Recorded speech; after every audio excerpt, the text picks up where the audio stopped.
கிறிஸ்துவுக்குள் அன்பான சகோதர சகோதரிகளுக்கு இயேசு கிறிஸ்துவ நாமத்தினாலே அன்பின் வாழ்த்துக்களை தெரிவித்துக் கொள்கிறேன். இந்த வேத பாட வகுப்பிலே எஸ்ரா புத்தகத்திலிருந்து நாம் கற்றுக்கொள்ளப் போகிறோம். நமது வேதாகமத்திலே எஸ்ரா புத்தகம் மற்றும் நெகேமியா புத்தகம் இரண்டு புத்தகங்கள் வேறு வேறு புத்தகமாக இருக்கிறது. ஆனால் எபிரேய வேதாகமத்திலே இப்பொழுது நமக்கு இருக்கிற எஸ்ரா புத்தகமும் நெகேமியா புத்தகமும் ஒரே புத்தகமாக இருந்து அந்த ஒரே புத்தகம் எஸ்ரா புத்தகம் என்று அழைக்கப்பட்டது.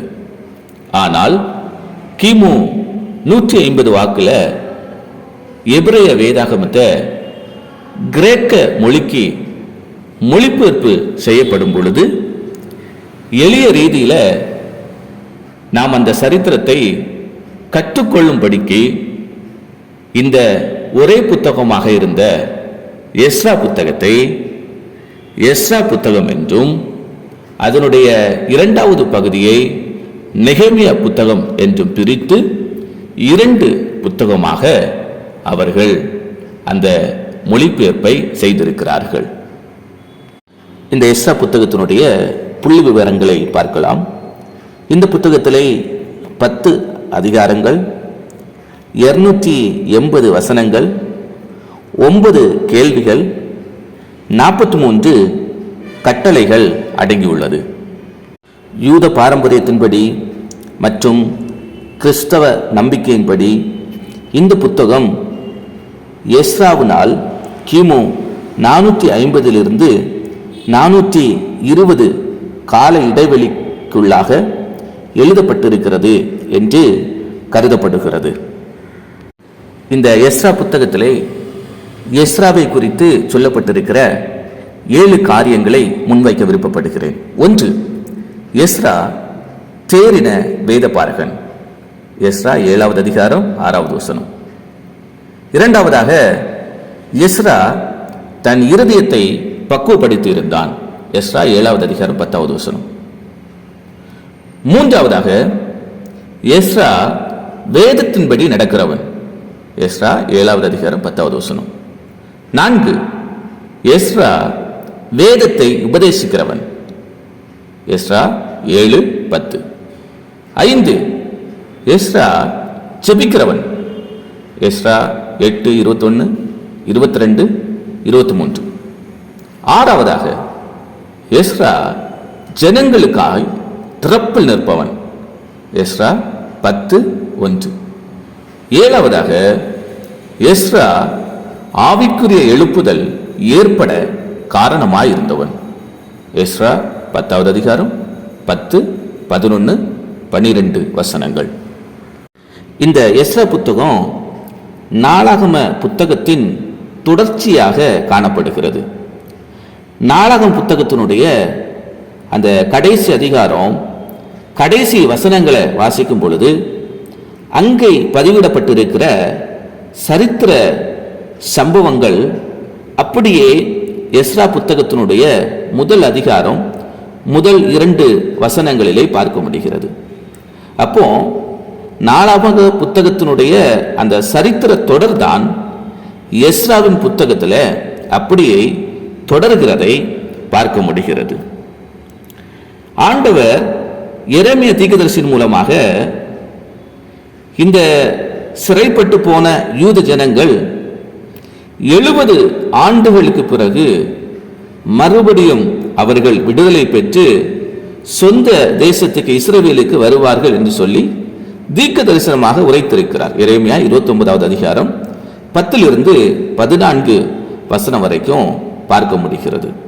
அப்போ ஆண்டவர் எரேமியா தீர்க்கதரிசியின் மூலமாக உரைத்தபடியே தேவன் கொடுத்த அந்த வாக்கு தத்தத்தின்படியே எப்படியெல்லாம் சிறையிருப்பில் இருந்து விடுதலை பெற்று மறுபடியும் தங்கள் தாய் நாடாகிய சொந்த தேசத்துக்கு வருகிறார்கள், ஆண்டவர் சொன்ன அந்த தீர்க்க தரிசனங்கள் எல்லாம் எப்படியெல்லாம் நிறைவேறுகிறது என்பதை குறித்து பேசுகிற ஒரு புத்தகம் தான் இந்த எஸ்ரா புத்தகம். ஆண்டவர் எரேமியா தீர்க்கதரிசியின் மூலமாக சொன்னபடியே 70 ஆண்டுகள், அதாவது கிமு 606 கிமு 536 வரைக்கும் இந்த யூதர்கள் சிறையிருப்பின் ஒரு காலகட்டத்துக்குள்ளாக தான் இருக்கிறதை நாம் சரித்திரத்தில் பார்க்க முடிகிறது. இந்த யூதர்கள் 3 கட்டமாக சிறைப்பிடிக்கப்பட்டு பாபிலோன் நாட்டுக்கு கொண்டு செல்லுகிறார்கள். அந்த 3 கட்டங்களை வருட ரீதியாக நான் உங்களுக்கு முன்பாக வைக்க விருப்பப்படுகிறேன். ஒன்றாவது கிமு 606 யோயாக்கீம் என்கிறதான அந்த ராஜாவுடைய காலகட்டத்தில் முதலாவது சிறையிருப்பு நடக்கிறது. 2 ராஜாக்கள் 24வது அதிகாரத்தில் பார்க்க முடிகிறது. இரண்டாவது கட்டம் கிமு 597 யோயாக்கீம் அவருடைய காலகட்டத்தில், அதாவது யோயாக்கீம் அவருடைய மகன் யோயாக்கீம் அவருடைய காலகட்டத்தில் 2 ராஜாக்கள் 24வது அதிகாரத்தில் பார்க்க முடிகிறது. இந்த கிமு 606 யோயாக்கீம் அவருடைய காலகட்டத்தில் தான் தானியேல் போன்ற இளம் வாலிபர்கள் சிறை பிடிக்கப்படுகிறார்கள். 597 யோயாக்கீனுடைய காலகட்டத்தில் தான் ஆசாரியர்கள், தீர்க்கதரிசிகள், எசேக்கியேல் போன்ற தீர்க்கதரிசிகள் சிறைப்பட்டு போகிறதை பார்க்க முடிகிறது. 586 மூன்றாவது 586 கிமு 586 சிதேக்கியா ராஜாவுடைய காலகட்டத்தில் 3வது சிறையிருப்பு நடக்கிறது. அது 2 ராஜாக்கள் 25வது அதிகாரத்தில் பார்க்க முடிகிறது. அப்போ இந்த 586 கிமு 586 கடைசியாக யூத ஜனங்களை 3ஆம் கட்டமாக நேபுகத்நேச்சர் சிறைப்பிடித்துக் கொண்டு போகிறான். இந்த 586 தான் எருசலேம் தேவாலயத்தின் மேல அக்கினியை கொளுத்தி எருசலேம் தேவாலயத்தை அவன் இடித்து போடுகிறதை பார்க்க முடிகிறது. அப்படி 606 தொடங்கின சிறையிருப்பு 536 வரைக்கும் சுமார் 70 ஆண்டு காலம் அவர்கள் அந்த பாபிலோனிய சிறையிருப்பிலே இருந்ததை பார்க்க முடிகிறது. இனி கிமு 539 இது முக்கியமான ஒரு வருடம். கிமு 539 பெர்சியா பேரரசனுடைய ராஜா கோரேஸ் பாபிலோனை தோற்கடித்து பாபிலோன் அரசை தன் கீழ் கொண்டு வருகிறதை பார்க்க முடிகிறது. இந்த கிமு 539 பாபிலோன் நாட்டில் சிறையிருப்பில் இருந்த யூதர்கள் இப்பொழுது பெர்சிய அரசின் கீழே வருகிறதை பார்க்க முடிகிறது. தேவன் எரேமியா தீர்க்கதரிசியின் மூலமாக உரைத்தபடியே கிமு 538 பெர்சிய ராஜாவாகிய கோரேசனுடைய 1ஆம் வருஷத்தில் யூதர்கள் தங்கள் சொந்த தேசத்துக்கு போகலாம் என்றும், எந்த இடத்துல ஆலயம் இருந்ததோ அந்த இடத்திலே மறுபடியும் ஆலயம் கட்டப்பட வேண்டும் என்று சொல்லி ஒரு ஆணையை இந்த யூதர்களுக்கு பிறப்பிக்கிறதை பார்க்க முடிகிறது. அதனால எஸ்ரா தன்னுடைய புத்தகத்தை எழுத துவங்கும் பொழுதே அவர் எப்படி துவங்குறார் தெரியுமா? எஸ்ரா 1வது அதிகாரம் 1, 2, 3 வசனங்களை வாசிக்கிறேன்.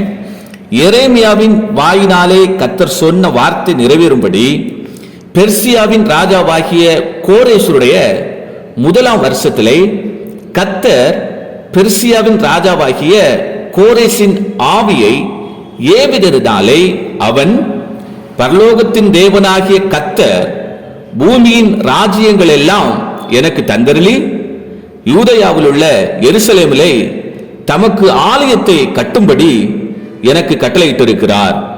அவருடைய ஜனங்கள் எல்லாரிலும் எவன் உங்களுக்குள் இருக்கிறானோ அவனோடே அவனுடைய தேவன் இருப்பாராக. அவன் யூதேயாவில் உள்ள எருசலேமுக்கு போய் இஸ்ரவேலின் தேவனாகிய கர்த்தருடைய ஆலயத்தை கட்டக்கடவன். எருசலேமில் வாசம் பண்ணுகிற தேவனே தேவன் என்று சொல்லி இந்த கோரேஸ் சொல்லுகிறதை இந்த இடத்துல பார்க்க முடிகிறது.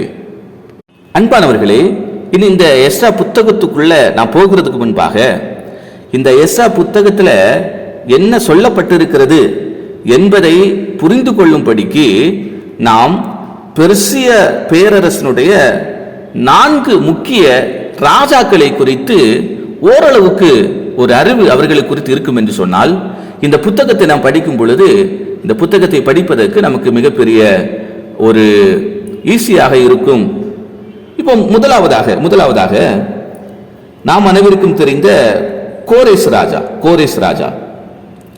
இந்த கோரேஸ் ராஜா பிறக்குவதற்கு முன்பாகவே ஏசாயா தீர்க்கதரிசியின் மூலமாக ஆண்டவர் அவனுடைய பிறப்பை குறித்தும் அவனுடைய பெயரை குறித்தும் அவன் தேவனுக்காக என்னெல்லாம் செய்வான் என்பதை குறித்தும் மிகவும் துல்லியமாக அவர் தீர்க்க தரிசனமாக உரைத்திருக்கிறார். முதலாவது ராஜா கோரேஸ், அவரை குறித்து ஏசாயா 45வது அதிகாரம் 1வது வசனத்திலே பார்க்க முடிகிறது.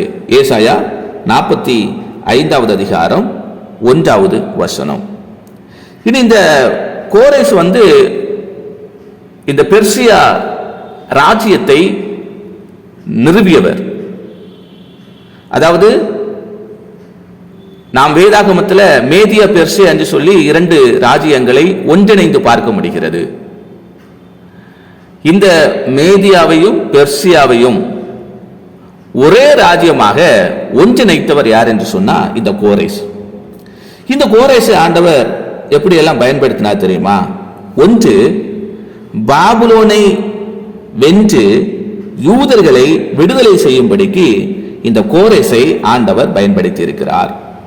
இந்த கோரேசை கொண்டு நான் அதை செய்வேன் என்று சொல்லி ஆண்டவர் முன்கூட்டியே எரேமியா தீர்க்கதரிசியின் மூலமாக தீர்க்கதரிசனம் உரைத்திருக்கிறார். எரேமியா 25, 11, 12, 29, எரேமியா 29, 10 இவைகள் எல்லாம் படிக்கும் பொழுது இந்த கோரேசின் மூலமாக ஆண்டவர் என்னென்ன காரியங்களை செய்வார், இந்த 70 ஆண்டுகளுக்கு பிறகு யூத ஜனங்கள் மறுபடியும் விடுதலை ஆவார்கள் என்று சொல்லி மிகவும் துல்லியமாக ஆண்டவர் இந்த எரேமியா மூலமாக தீர்க்க தரிசனம் உரைத்திருக்கிறார். அதே போலவே கிமு 539 வாக்குல இந்த கோரேசை கொண்டு பாபிலோன் நாட்டை ஆண்டவர் முறியடித்து 538 யூதர்களை விடுதலை செய்கிறதை பார்க்க முடிகிறது.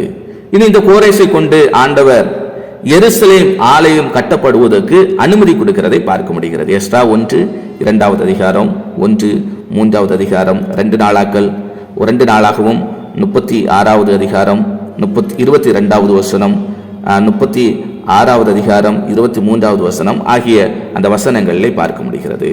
அதுக்கப்புறம் இந்த கோரேசை கொண்டு ஆண்டவர் என்ன செய்தார் தெரியுமா? நேபுகாத்நேச்சர் தேவனுடைய ஆலயத்திலிருந்து திருடி கொண்டு வந்த பொருட்கள் எல்லாம் அதை அப்படியே எடுத்து யூதர்கள் கையில கொடுக்கிறதை பார்க்க முடிகிறது. அப்ப ஆலயத்தின் பொருட்களை, தேவனுக்குரிய தேவ ஆலயத்துக்குரிய பொருட்களை அவன் அப்படியே எடுத்து திருப்பி கொடுக்கிறதை பார்க்க முடிகிறது. எஸ்ரா 1வது அதிகாரம் 7வது வசனம், 8, 9, 10, 11 இது போன்ற வசனங்கள்ல இதை பார்க்க முடிகிறது. அடுத்து கோரேசை கொண்டு ஆண்டவர் என்ன செய்தார்? ஆண்டவர் 4வதாக கோரேசை கொண்டு தேவனுடைய திட்டத்தை நிறைவேற்றுகிறதை பார்க்க முடிகிறது. ஏசாயா 44வது அதிகாரம் 28வது வசனத்துல ஆண்டவர் என்ன சொல்றார் தெரியுமா? கோரேசை குறித்து, அவன் என் மேய்ப்பன், அவன் எருசலேமை நோக்கி நீ கட்டப்படு என்றும் தேவாலயத்தை நோக்கி நீ அஸ்திபாரப்படும் என்றும் சொல்லி எனக்கு பிரியமானதை எல்லாம் நிறைவேற்றுவான் என்று சொல்லுகிறவர் நான் அப்படின்னு சொல்லிட்டு அங்கே சொல்லப்பட்டு இருக்கிறது. ஏசாயா 45வது அதிகாரம் 13வது வசனத்துல நான் நீதியின்படி அவனை எழுப்புவேன், அவன் வழிகளை எல்லாம் செவ்வைப்படுத்துவேன், அவன் என் நகரத்தை கட்டி சிறைப்பட்டு போன என்னுடையவர்களை கிரயம் இல்லாமலும் பரிதானம் இல்லாமலும் விடுதலையாக்குவான் என்று சேனைகளின் கர்த்தர் சொல்லுகிறார் என்று அங்கு சொல்லப்பட்டிருக்கிறது. அப்போ ஒன்று, பெர்சிய பேரரசனுடைய முதல் முக்கியமான ராஜா யார் அப்படின்னு சொன்னா கோரேஸ். இரண்டாவது மேதியனாகிய தரியு. இவனை குறித்து தானியேல் 5வது அதிகாரம் 31வது வசனத்திலே பார்க்க முடிகிறது.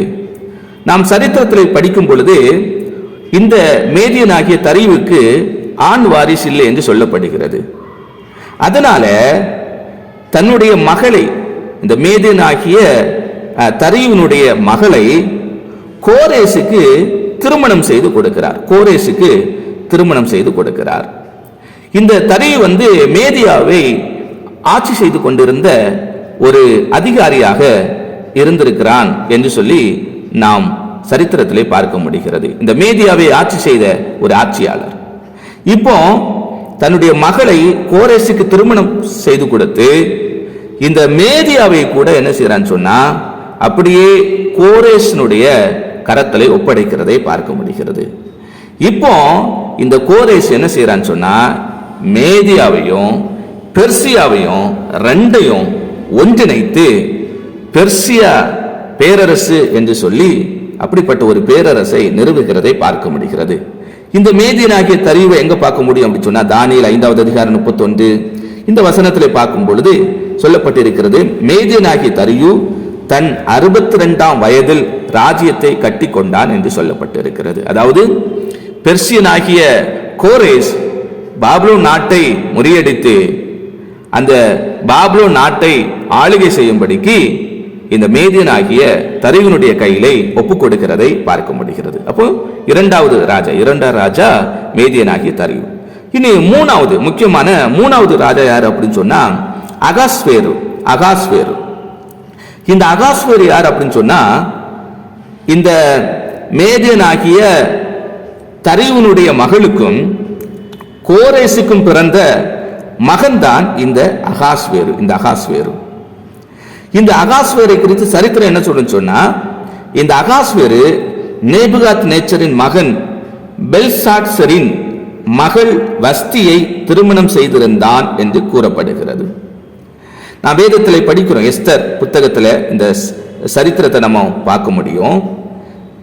இந்த வஸ்தியை இந்த அகாஸ்வேரு தள்ளுகிறான், விலக்கிட்டு இந்த எஸ்தரை விவாகம் பண்ணுகிறதை பார்க்க முடிகிறது.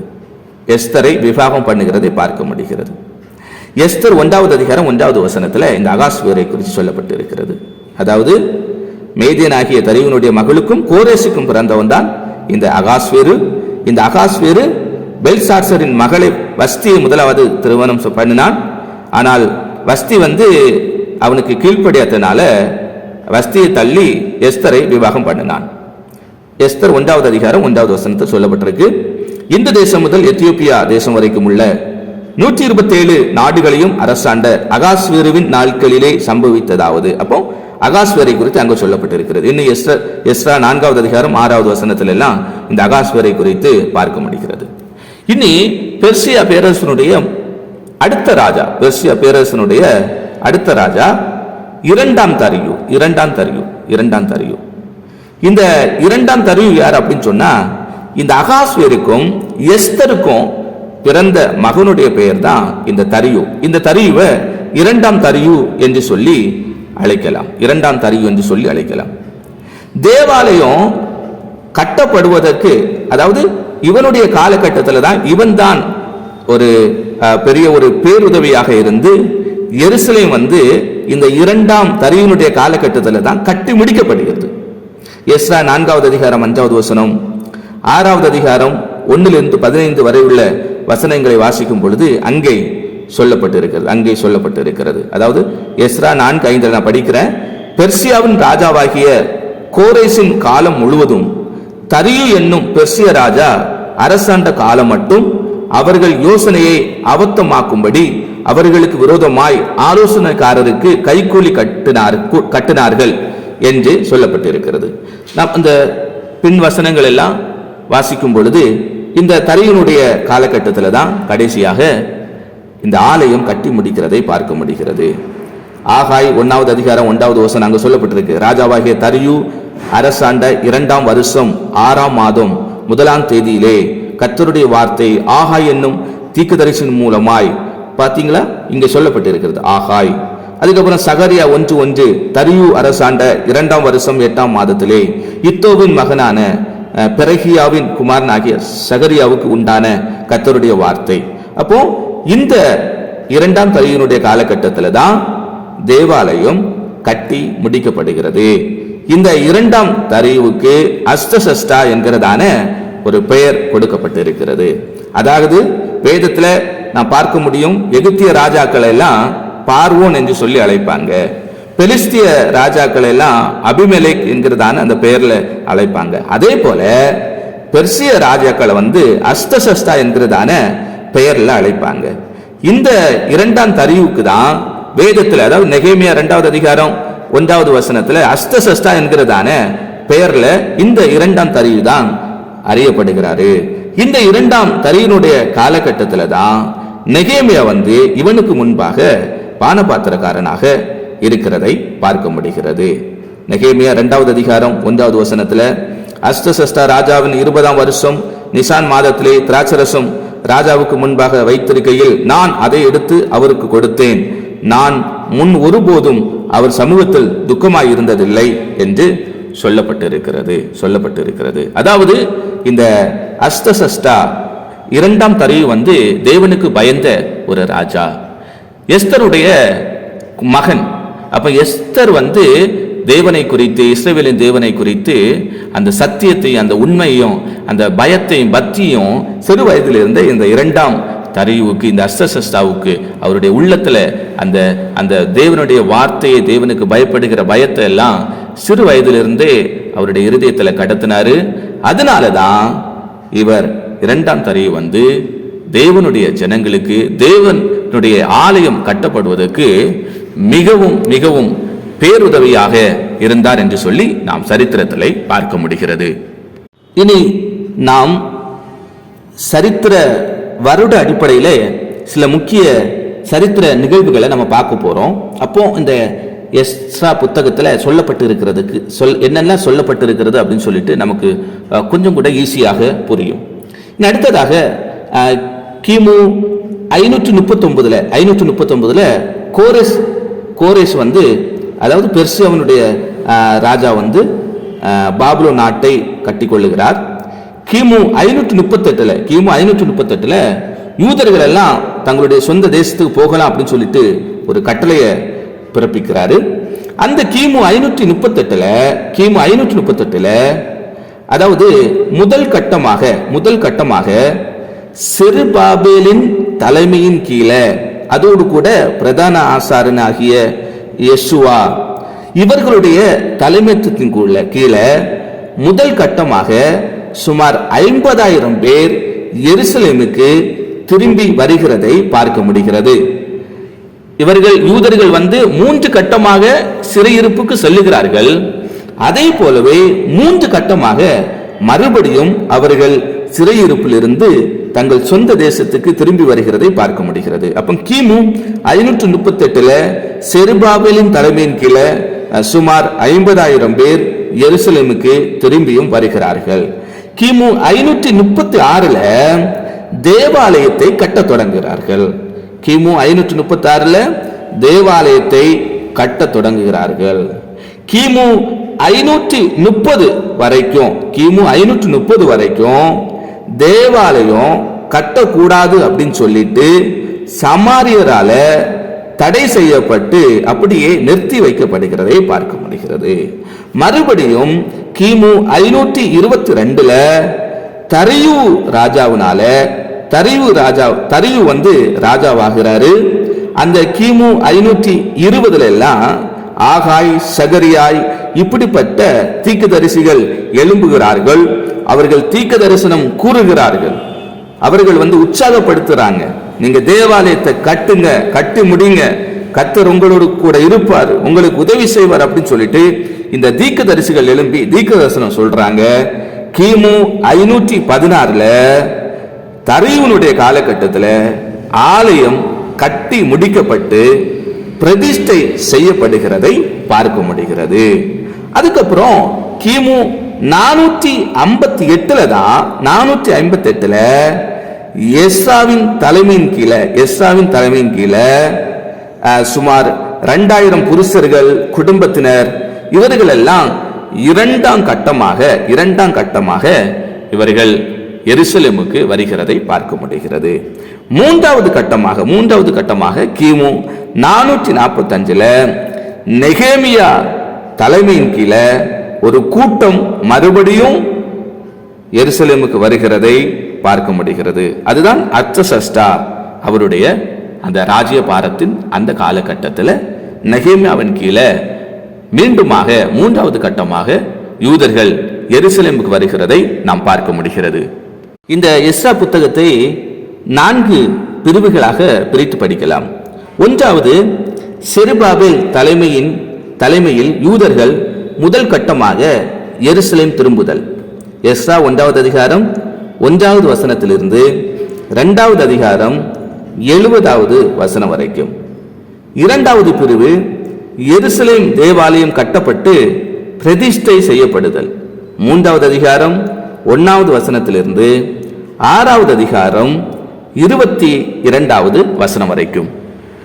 இந்த 6வது அதிகாரத்துக்கும் 7வது அதிகாரத்துக்கும் இடையில சுமார் ஒரு 58 60 ஆண்டு கால இடைவெளி இருக்கிறதை பார்க்க முடிகிறது. இந்த சுமார் 60 ஆண்டு கால இடைவெளியில தான் எஸ்தருடைய புத்தகத்தில் சொல்லப்பட்டிருக்கிற அந்த சரித்திர சம்பவங்கள் நடக்கிறதை பார்க்க முடிகிறது. இந்த புத்தகத்தினுடைய 3வது பிரிவு எஸ்ராவின் தலைமையில் யூதர்கள் இரண்டாம் கட்டமாக எருசலேம் திரும்புதல். 7வது அதிகாரம் 1வது வசனத்திலிருந்து 8வது அதிகாரம் 36வது வசனம் வரைக்கும். 4வது பிரிவு எஸ்ராவின் ஜெபமும் யூதாவின் சீர்திருத்தமும். 9வது அதிகாரம் 1வது வசனத்திலிருந்து 10வது அதிகாரம் 44வது வசனம் வரைக்கும். இந்த எஸ்ராவினுடைய தலைமையின் கீழே, அதாவது அர்த்தசஷ்டாவின் காலத்துல சுமார் 2000 புருஷர்களும் அவர்களின் குடும்பங்களும் எருசலேமுக்கு திரும்பி வருகிறது.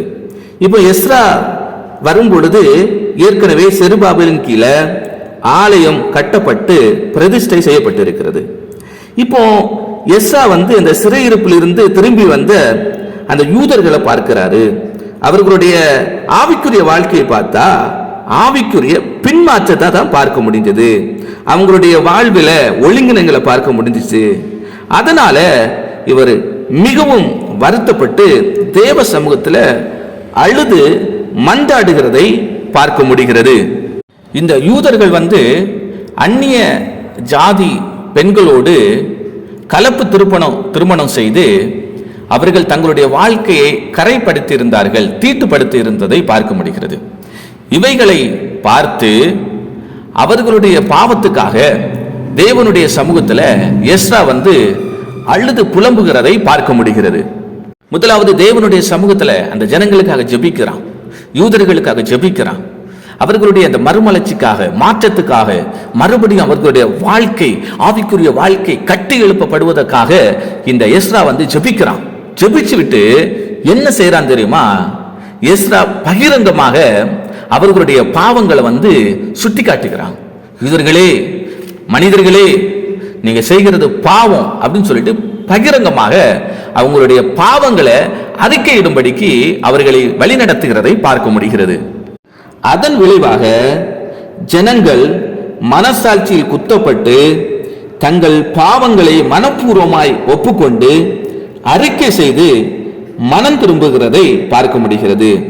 அதுக்கப்புறம் தொடர்ந்து எஸ்ரா தேவனோடு ஒரு பரிசுத்த உடன்படிக்கையை செய்து கொள்ள மக்களை வழிநடத்துகிறதை பார்க்க முடிகிறது.